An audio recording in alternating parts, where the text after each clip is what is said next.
We called to them, tried to tell them there was no danger, called them to stop, implored them to stand. We called them cowards, denounced them in the most offensive terms, put our heavy revolvers and threatened to shoot them, but all in vain. A cruel, crazy, mad, hopeless panic possessed them and communicated to everybody about in the front and rear. The heat was awful. Although now about 6, the men were exhausted, their mouths gaped, their lips cracked and blackened with the powder of the cartridges they had bitten off in battle, their eyes starting in a frenzy. No mortal ever saw such a mass of ghastly wretches. Thus reported Ohio Congressman Albert Riddle after witnessing the rout of Union forces at the First Battle of Bull Run, July 21st, 1861.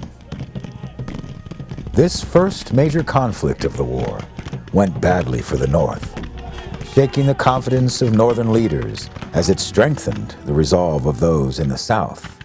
After the fall of Fort Sumter 3 months earlier, tens of thousands of men answered Lincoln's call for 90-day enlistments to defend the nation from internal threat.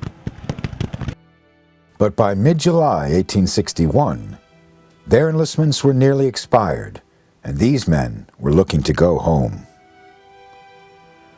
President Lincoln felt the pressure of those coming expirations, not to mention the growing number of Confederate troops on the other side of the Potomac from Washington, D.C.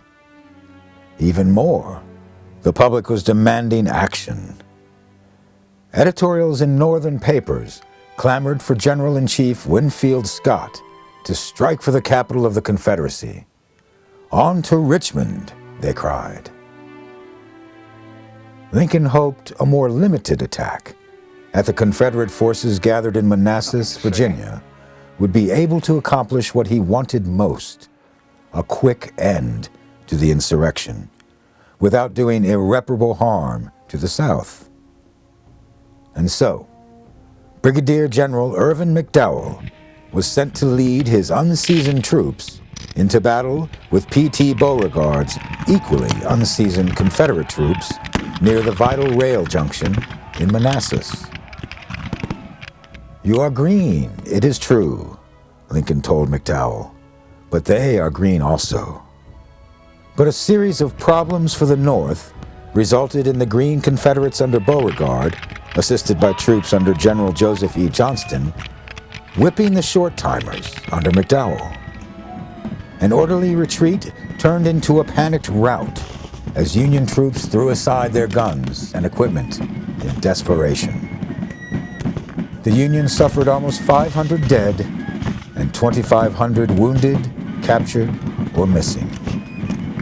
In comparison, the Confederate troops lost almost 400 dead, 1,600 wounded, and a handful missing. To those in the North who had expected an easy victory, defeat came as a shock. New York attorney George Templeton Strong wrote in his diary, "Today will be known as Black Monday. We are utterly and disgracefully routed, beaten, whipped by secessionists." The First Battle of Bull Run, or the First Battle of Manassas, as it was called by the Confederates, had long-reaching effects. Beauregard was promoted for his actions that day, and Brigadier General Thomas Jackson earned his famous nickname, Stonewall.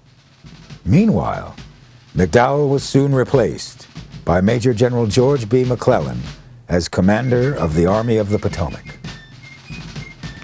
Though much smaller than some battles that would occur later in the war, at the time, Bull Run was the largest battle in American history. The Confederate victory in this fight led many in the South to think that they had all but won the war.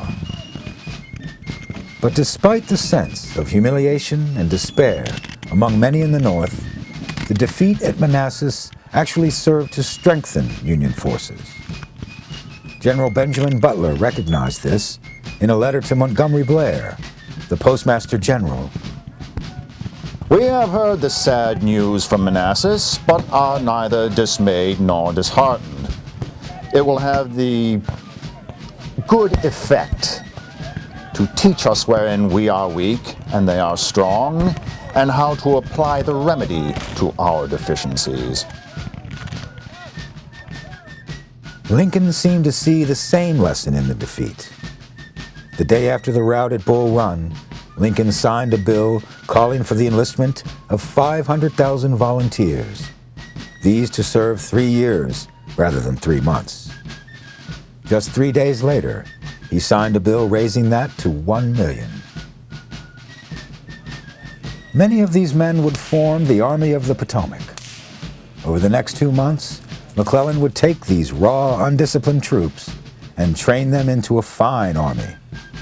By October, he had 120,000 men in his army. By November, 168,000. Along the way, he would build near impregnable fortifications around the city of Washington.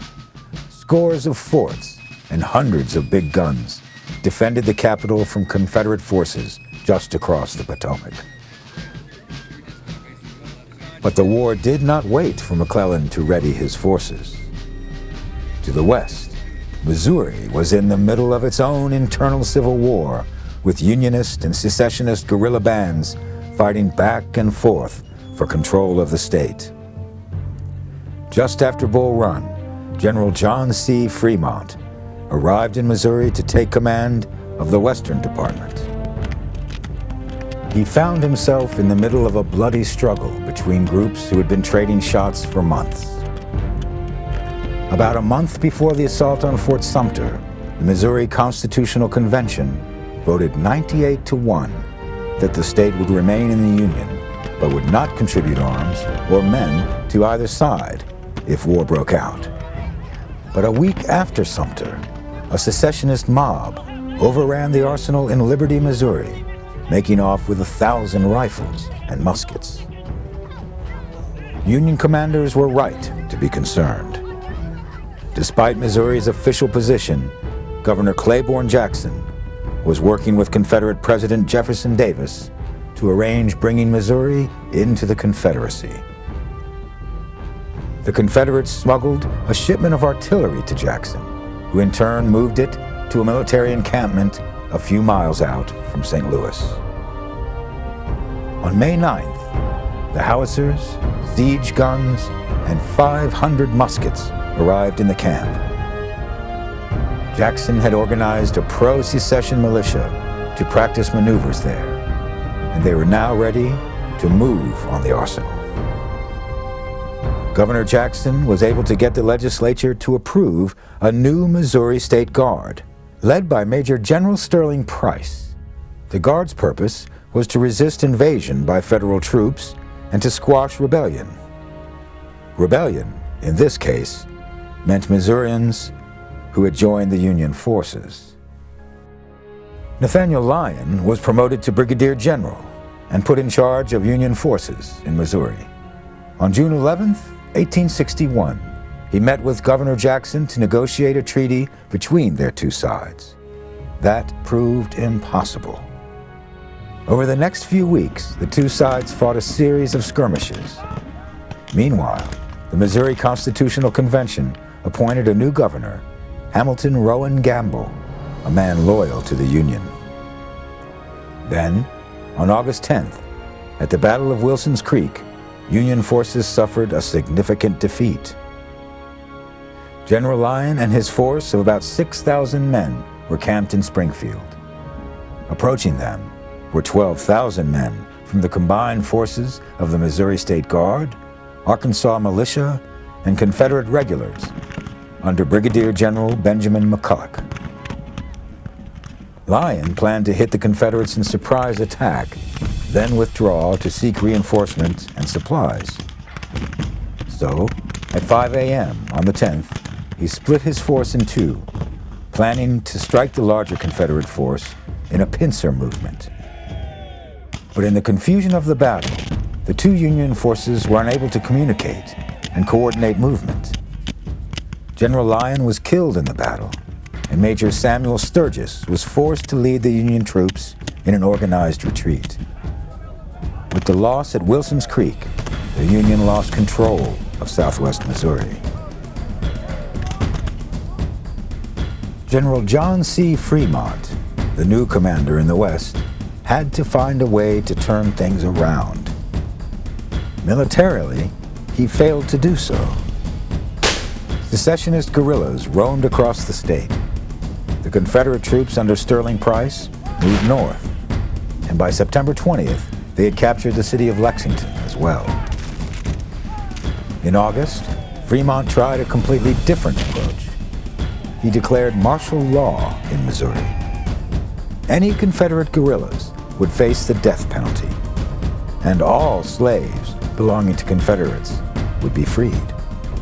This order outraged the border states, which Lincoln was struggling to maintain within the Union.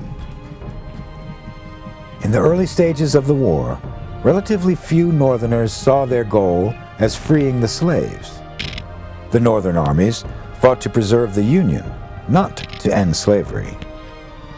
But individuals, such as Fremont, took steps early on that moved the Union closer to emancipation. General Benjamin Butler in Virginia, May 1861, made the decision that he would not return fugitive slaves to their Southern masters. Those states, he argued, could not secede from the Union and then demand that their rights to human property under the fugitive slave law be protected by the federal government. Butler declared that these slaves were contraband of war and put them to work for the Union forces. He did not arm them, but every job completed by a contraband freed a white soldier to fight. And within a few months, he had almost 1,000 contrabands. Harriet Tubman, the famed conductor of the Underground Railroad, joined General Butler's forces to help organize and care for the contrabands. In August 1861, Congress passed and Lincoln signed the first Confiscation Act, which made this policy official. When Fremont issued his personal Emancipation Proclamation in Missouri, Lincoln directed him to modify it to comport with the Confiscation Act. That is, rather than freeing all slaves belonging to Confederates, Fremont could only declare free those slaves who had been used to support the Confederacy. When Fremont refused to make these changes, Lincoln was forced to overrule the general and remove him from office. This decision helped Lincoln maintain the loyalty of the border states, but drew a harsh reaction from radical Republicans. Frederick Douglass, in particular, had praised Fremont's action and was angered by Lincoln's move. The weakness and imbecility of the letter of the president condemning that proclamation have thus far characterized the whole war. But Lincoln believed that people in the North were not ready to make this war about abolishing slavery. What Lincoln and many in the North felt was lacking in this war was actual fighting by those now splendidly trained and equipped troops under McClellan. McClellan had no interest in freeing the slaves. He wrote to influential fellow Democrat Samuel Barlow, "Help me to dodge the nigger. We want nothing to do with him. I am fighting to preserve the integrity of the Union and the power of the government, and no other issue. To gain that end, we cannot afford to mix up the Negro question. It must be incidental and subsidiary." McClellan had done an excellent job training the new Army of the Potomac, as well as preparing the defenses of Washington.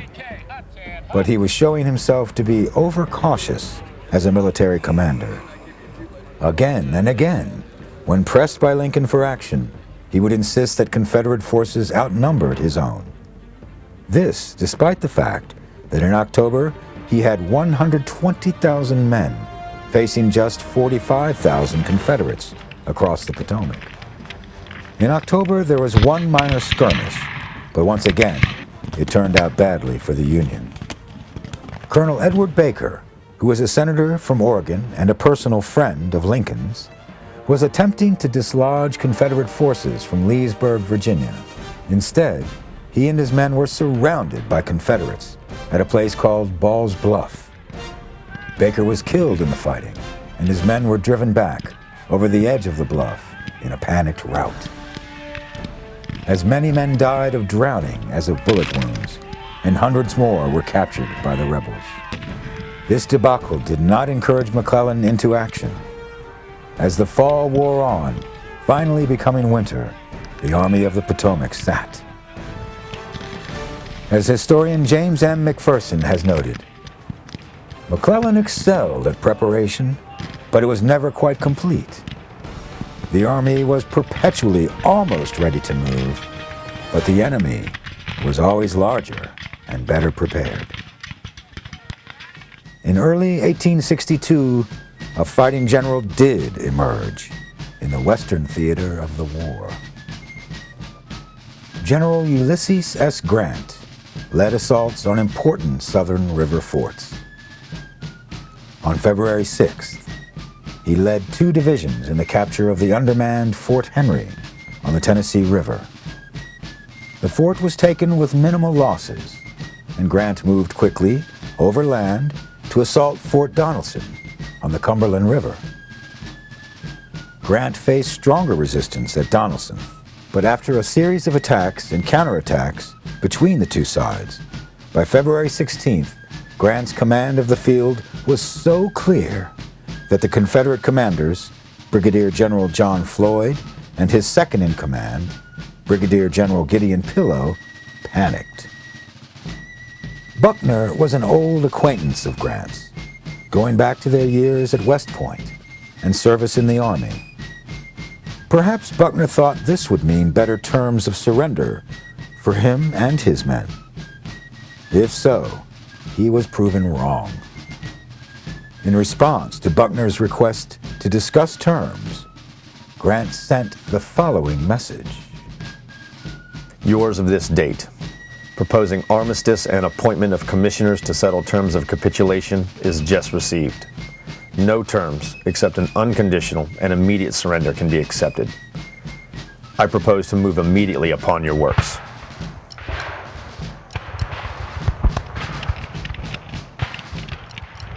Buckner replied that circumstances compelled him to accept Grant's ungenerous and unchivalrous terms.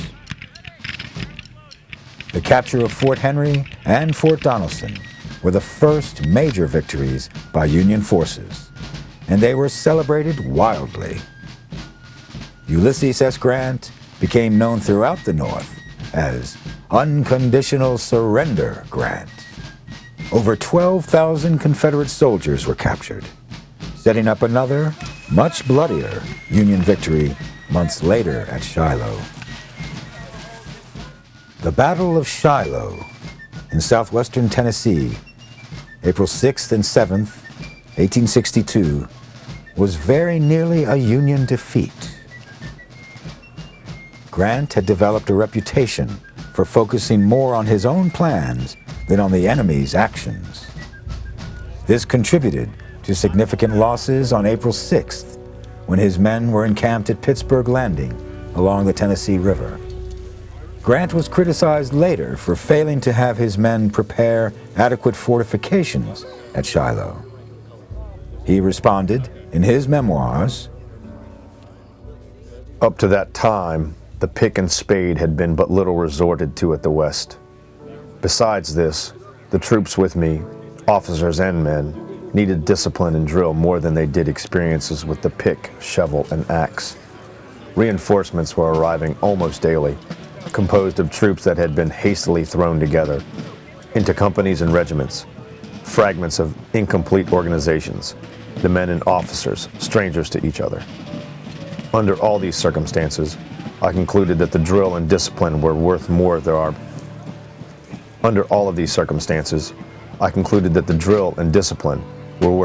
our men than fortifications. Nonetheless, the lack of fortifications made it all the easier for Albert Sidney Johnston and P.T. Beauregard to strike the Union troops in a bloody surprise attack. Grant, nursing an ankle that had been badly injured when his horse had fallen days earlier, had not expected an attack and was miles away in Savannah. While I was at breakfast, heavy firing was heard in the direction of Pittsburgh Landing, and I hastened there. On reaching the front, about 8 a.m., I found that the attack on Pittsburgh was unmistakable. Captain Baxter, a quartermaster on my staff, was accordingly directed to go back and order General Wallace to march immediately to Pittsburgh by the road nearest the river. Miscommunications resulted in General Lew Wallace not arriving where and when Grant needed him, and Wallace's troops would not take part in the first day of fighting. The Battle of Shiloh took its name from what Grant called a log meeting house, 2 to 3 miles from the Pittsburgh Landing. This point was the key to our position and was held by Sherman. His division was at that time wholly raw, no part of it ever having been in an engagement. But I thought this deficiency was more than made up by the superiority of the commander. Grant's faith in General William Tecumseh Sherman was complete and would remain so throughout the war. In the Battle of Shiloh, Sherman proved himself deserving of Grant's trust. Grant described the first day of battle. During the whole of Sunday, I was continuously engaged in passing from one part of the field to another, giving directions to division commanders. In thus moving along the lines, however, I never deemed it important to stay long with Sherman. A casualty to Sherman that would have taken him from the field that day would have been a sad one for the troops engaged at Shiloh. And how near we came to this. On the 6th, Sherman was shot twice, once in the hand, once in the shoulder, the ball cutting through his coat and making a slight wound, and a third ball passing through his hat. In addition to this, he had several horses shot during the day. The Confederate assaults were made with such a disregard of losses on their own side that our line of tents soon fell into their hands. The ground on which the battle was fought was undulating, heavily timbered with scattered clearings, the woods giving some protection to the troops on both sides. A number of attempts were made by the enemy to turn our right flank, where Sherman was posted, but every effort was repulsed with heavy loss. But the front attack was kept up so vigorously that, to prevent the success of these attempts to get to our flanks, the National troops were compelled, several times, to take positions to the rear near Pittsburgh Landing. When the firing ceased at night, the National line was all of a mile in rear of the position it had occupied in the morning. Both sides had taken shockingly high casualties, the highest seen in the war to that point. The Confederates had indeed lost over 8,000 men that first day. Among them was the commander of the Confederate forces. With Johnston's death, General P.T. Beauregard took command. Beauregard sent a telegram that night to President Jefferson Davis. It read, "A complete victory." Unfortunately for him, his assessment was premature. Many later criticized Beauregard for calling a halt to the attack at dusk, feeling that if he had continued to push, then perhaps a complete victory would have been possible. But his men were exhausted, and there was less than an hour of daylight remaining. And Beauregard did not know what was happening in the Union camp.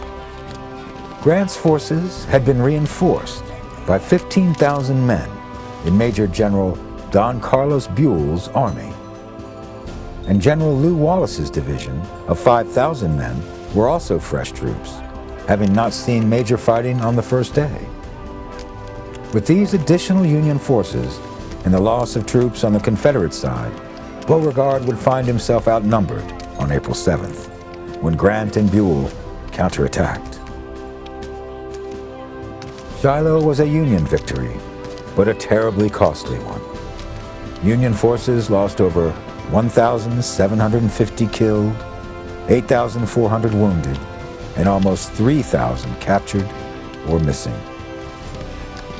The numbers on the Confederate side were similar, except for a much smaller number captured or missing. The willingness of the Confederate Army to take such losses worked to change Grant's understanding of how victory could be accomplished. I saw an open field, in our possession on the second day, of which the Confederates had made repeated charges the day before, so covered with dead that it would have been possible to walk across the clearing in any direction, stepping on dead bodies, without a foot touching the ground. Up to the Battle of Shiloh, I, as well as thousands of other citizens, believed that the rebellion against the government would collapse suddenly and soon if a decisive victory could be gained over any of its armies. Donelson and Henry were such victories. Up to that time, it had been the policy of our army, certainly of that portion commanded by me, to protect the property of the citizens whose territory was invaded, without regard to their sentiments, whether Union or secession. After this, however, I regarded it as humane to both sides to protect the persons of those found at their homes, but to consume everything that could be used to support or supply armies. Grant took a lot of heat in the North for the Union losses. There were false reports of him being drunk and criticisms of his lack of fortifications. Some wanted him removed from command, to which Lincoln replied famously, "I can't spare this man. He fights."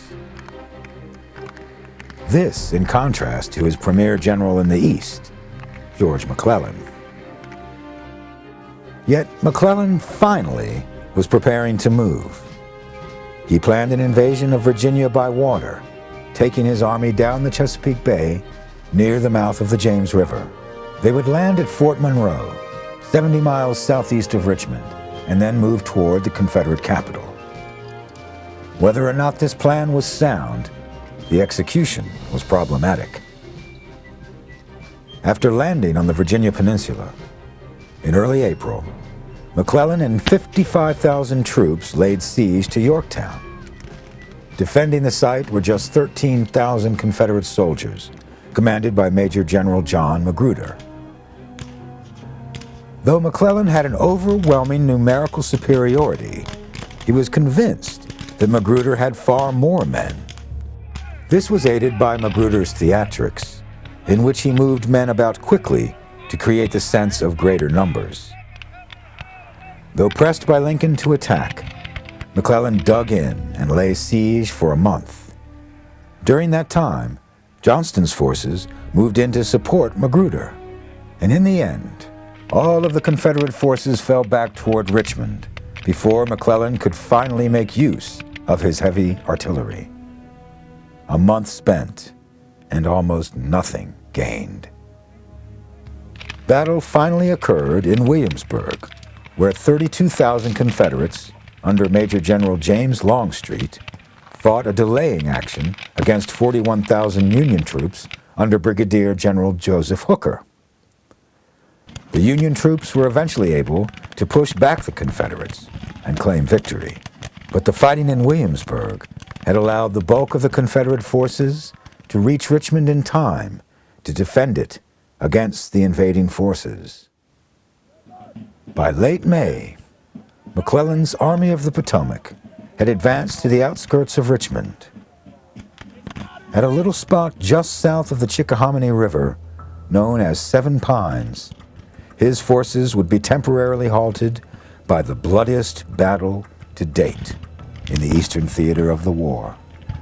Confederate General Joseph Johnston developed a complex plan in which 51,000 of his men would strike McClellan's 2nd and 3rd Corps, about 33,000 troops.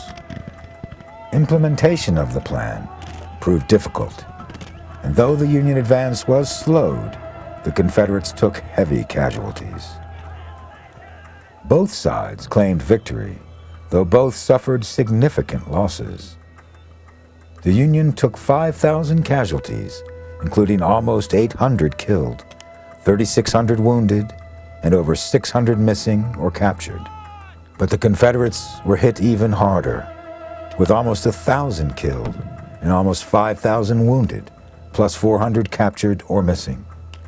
McClellan spent the next 3 weeks entrenching and regrouping, settling in for a long siege of Richmond. On the Confederate side, General Johnston had been wounded in action, and a new leader of the Southern forces emerged. A man whose aggressive tactics were the precise opposite of McClellan's excessive caution, and who would build a name for himself that would long survive the war and all its participants. A man named Robert E. Lee. While McClellan spent the next weeks preparing to lay siege, Lee spent the time preparing to strike. From June 25th to July 1st, 1862, there was a brutal series of battles outside of Richmond, which brought McClellan's Peninsula Campaign to an ignominious end.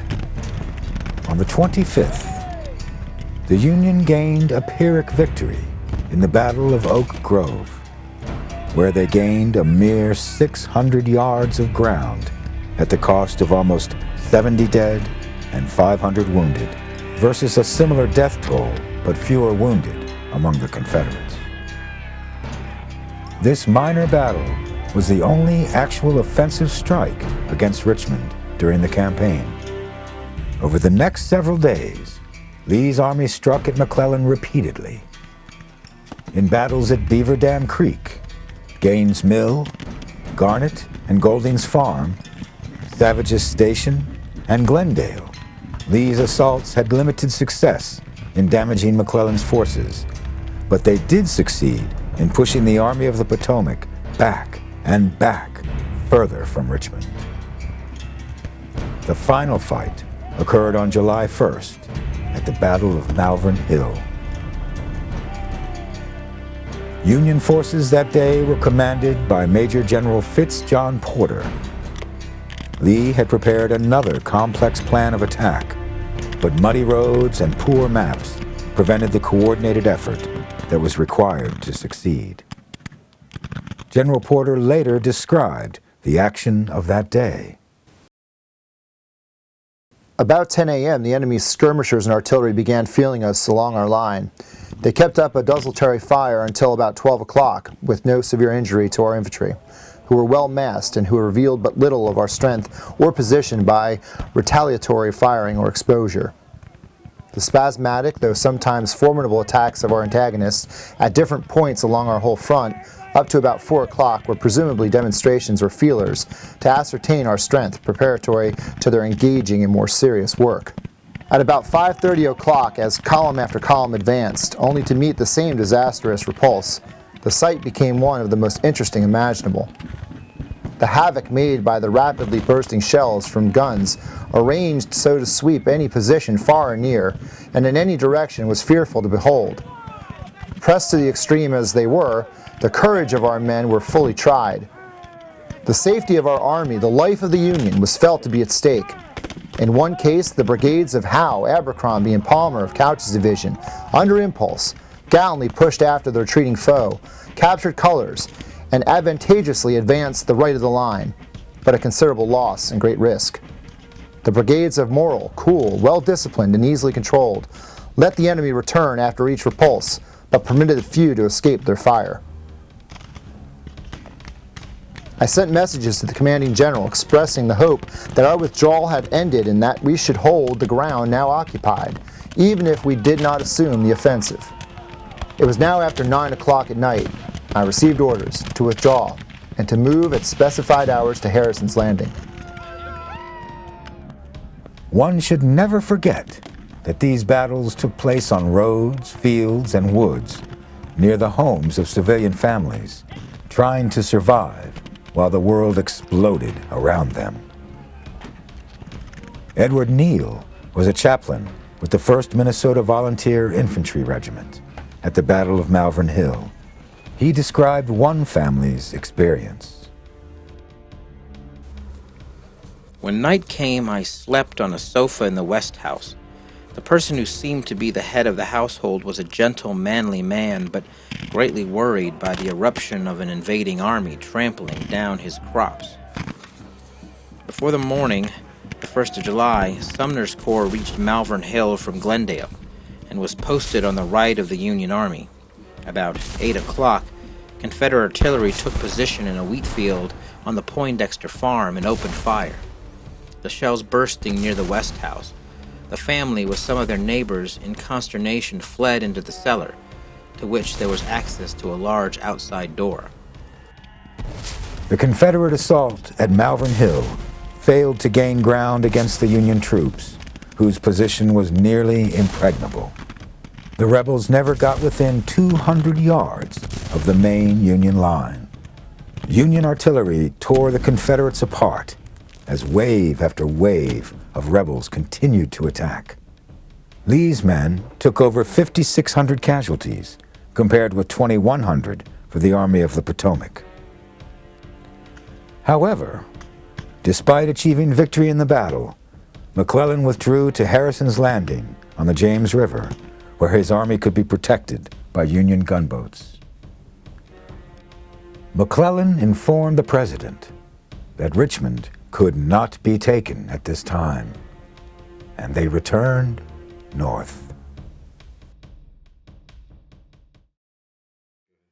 Once again, McClellan had failed to deliver the offensive strike that Lincoln was looking for.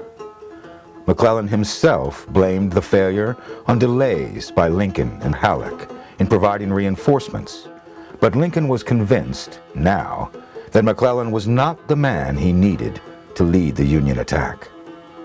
On June 26, 1862, President Lincoln reorganized the Union forces, creating the Army of Virginia, not to be confused with Robert E. Lee's Army of Northern Virginia.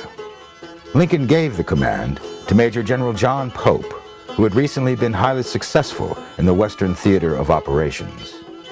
Lincoln's orders to the Army of Virginia were for it to protect the capital, but also, in the speediest manner, attack and overcome the rebel forces. In other words, Lincoln wanted action. Pope issued a number of orders that indicated that he would take a harder approach against the rebels than McClellan would have considered. His General Order Number 5 directed that his troops be subsisted on the country in which their operations are conducted. In other words, the soldiers should take what they needed, food, supplies, horses, mules, from the citizens of rebel states, a harbinger of things to come under Generals Sheridan and Sherman in 1864. In mid-July, Pope led a force into Culpeper Court House. By the end of the month, Pope had over 40,000 men occupying the village. Lee, ever the aggressive fighter, was confident that McClellan would not attack, though he was still camped near Richmond. Lee sent Stonewall Jackson with General A.P. Hill's division to head off Pope in Gordonsville. On August 9th, Union and Confederate forces clashed at the base of Cedar Mountain, 8 miles south of Culpeper. Pope's forces were moving south towards Gordonsville. Jackson hoped to strike at the lead elements under General Banks and defeat them before they could merge again with the rest of the Union force. Jackson was surprised by the force of the attack by Banks' troops, and initially the Confederate general and his men were pushed back. But Jackson was able to rally his men, especially the famous Stonewall Brigade, and they were able to drive the Union forces from the field. Jackson was unable to shatter Banks' corps, but the very presence of Jackson's troops made the Union nervous. Having once again been given the initiative, Robert E. Lee would not waste it. Lee needed to smash Pope's army before it was joined by the Army of the Potomac. And on August 25th, Lee sent Jackson on a wide movement around Pope's west flank to strike in the rear of Pope's forces. Jackson's infantry was referred to as foot cavalry, for they moved faster on foot than most believed possible. Jackson used his knowledge of the terrain to find unexpected routes to and around the enemy, and he had the ability to inspire his men to endure long, hard marches. Confederate Major General W.B. Tolliver described Stonewall Jackson's raid around Pope. Stonewall Jackson, with Ewell's and A.P. Hill's divisions and his old division under my command, marched northward to cut Pope's communications and destroy his supplies. Quartermasters and commissaries were left behind. 3 days' meager rations had been cooked and stowed away in our haversacks and pockets, and tin cans and an occasional frying pan constituted the entire camp equipage. Jackson kept their destination known only to a few to ensure secrecy. This extreme reticence was very uncomfortable and annoying to his subordinate commanders, and was sometimes carried too far, but it was the real secret of the reputation for ubiquity which he had acquired, and which was so well expressed by General McClellan in one of his dispatches. "I am afraid of Jackson. He will turn up where least expected." Jackson marched his resupplied men through the night toward the field where the South had earned its first great victory, Manassas, near Bull Run Creek. The Battle of Second Manassas, or Second Bull Run, began on August 28th near the Bronner family farm. After their long night march, Jackson and most of his men were catching a few precious moments of sleep. Then, a captured Union message was brought to Jackson, indicating that Pope intended to concentrate his forces at Manassas Junction. Tolliver writes, The captured dispatch aroused Jackson like an electric shock. He was essentially a man of action. He rarely, if ever, hesitated. He never asked advice. He did not seem to reflect or reason out of purpose, but he leapt by instinct to a conclusion, and then as rapidly undertook its execution. In this fight, there was no maneuvering and very little tactics. It was a question of endurance, and both endured. Jackson did not achieve a decisive victory, with both sides taking heavy casualties. But he did succeed in getting General Pope's attention. Pope had been looking for Jackson, fearful of where and when he might crop up. And now he'd found him. But he misread the situation. He believed that Jackson had been in retreat when the forces clashed. Pope knew that Longstreet was coming to reinforce Jackson, but he thought that now he had caught Jackson before those reinforcements could arrive. The next day, August 29th, Pope threw his forces at Jackson, who had entrenched along an unfinished railroad grade. Pope had the numerically superior force, but Jackson's defenses were strong. Again, casualties were high, but the Confederates pushed the Union forces back time and time again. Around noon on that day, Longstreet's force arrived, marching out of Thoroughfare Gap to take position on Jackson's right. Pope ordered Major General Fitz-John Porter to attack, but Porter, seeing that he would be overwhelmed by Longstreet's force, held firm. The next day, August 30th, Pope again ordered Porter's Fifth Corps to attack. He seemed oblivious to the fact that Longstreet's arrival eliminated the Union's advantage in men. Pope didn't realize it, but he was playing into Robert E. Lee's hands. Pope kept expecting the Confederates to retreat, but Lee was hoping to be attacked. Confederate artillery tore apart the attack by Porter's Fifth Corps, and then Longstreet's 25,000 infantry crushed the Union left flank. It was not the rout of First Manassas, with terrified Union troops fleeing the field in complete disorder, but it was another embarrassing Union defeat. Pope was removed by Abraham Lincoln and sent back west on September 16th. Faced with his broken and disorganized army, Lincoln now turned, no doubt reluctantly, to the man who had rebuilt the Army of the Potomac after the first loss at Bull Run, General George McClellan. McClellan would get one more chance to create a highly trained professional army and prove that he could then lead the army to victory against the Confederacy's greatest general. For in the wake of another stunning victory at Manassas, Virginia, Robert E. Lee was turning north.